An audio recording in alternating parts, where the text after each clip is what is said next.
Hey everyone, my name is Amal and you're watching Newsbreak. Let's see what's coming up today.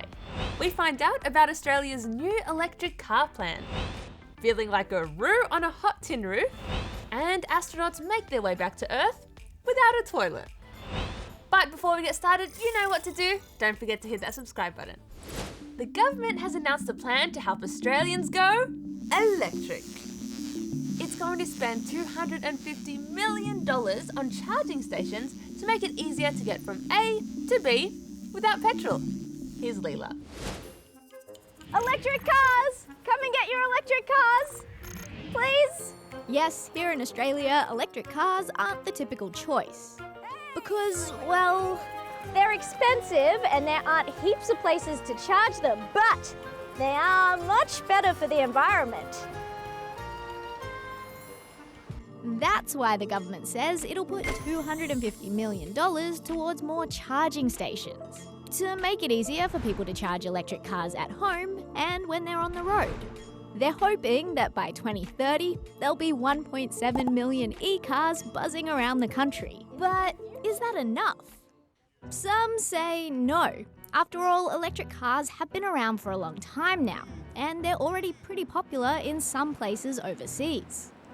Some countries give people discounts on e-cars and ban new cars that emit too much greenhouse gas. And that's what some would like to see happen here. But for now, many are just happy that we're on the road towards a more electric future. Pleasure doing business with you. Leela, this is my car and it's not electric.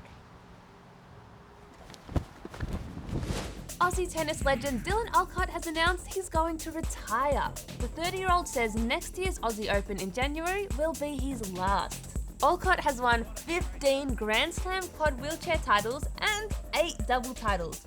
This year, he became the only man ever to complete the Golden Slam, winning quad singles at all 4 major tournaments along with the Paralympics. Boom.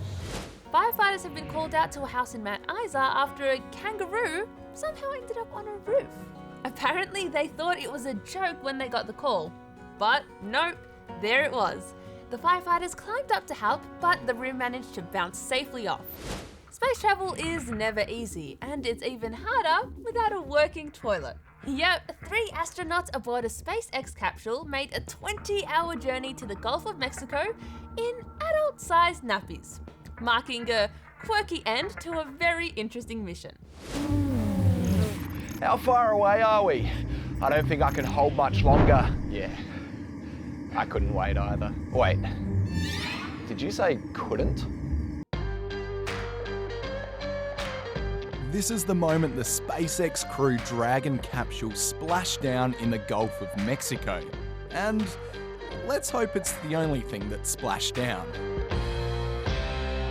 You see, there was a leak in the capsule's toilet, which meant these guys had to don adult-sized nappies for their journey home. And of course that's suboptimal, and spaceflight is full of lots of little challenges.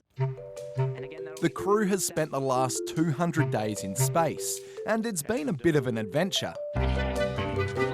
They've been on spacewalks, added solar panels to the ISS, filmed a movie, grown chillies, and eaten them. In fact, that was the first time peppers had ever been grown in space, which could be vital for long missions. Now that these guys are back on Earth, SpaceX's next mission, Crew 3, is getting ready to blast off later this week. Let's just hope the leaky loo is fixed and ready to flush. That's pretty clever, just like these next stories. This might look like a normal drone, but it's actually being directed by mind control. Yep, it's not magic, it's a brain-computer interface which translates signals from your brain into drone action. Time to meet Sonia, our 4-legged friend. And one of those legs is 3D printed. Back when Sonia was a puppy, she had an accident where she lost a leg. But now she's back on all 4s thanks to Marche. He's a veterinary student who's been working on a way to make prosthetic legs for dogs that are cheaper and easier to use. And finally, to a very clever painting by a very clever artist. No, not Leonardo da Vinci. This isn't the actual Mona Lisa, it's a copy. But it's a really, really good one. It dates back more than 400 years. And it's so similar to the original that experts say it's likely the artist had access to the real thing. And now it's going on sale. That's all from me, but before you go, why don't you hit that subscribe button? Might make you more clever, and catch you tomorrow.